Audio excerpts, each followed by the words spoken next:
I want to replace the fuel filter on my Cub Cadet lawnmower, and when I looked on YouTube, there wasn't any videos for it. And all the ones that I see are for the large, kind of white plastic cylinder oil or fuel filter. So I got the part. I've got the owner's manual. I got the part. I ordered it, and didn't really know what I was going to get into it. It's actually pretty easy. So the fuel filter is right here. This came from Amazon. Part number 9511035A. It's crazy, but this tiny plastic insert with a screen was $7.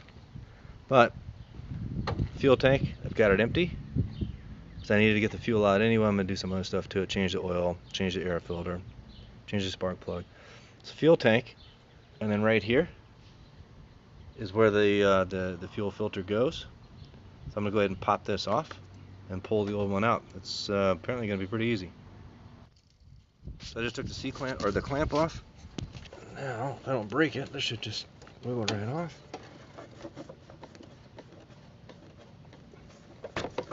Oh, there it is. So apparently the filter just slides in the nipple. So it doesn't look bad, but I'm gonna go ahead and replace it. Pretty simple. Pop it in, put the fuel line back on, and we should be good. Pretty easy.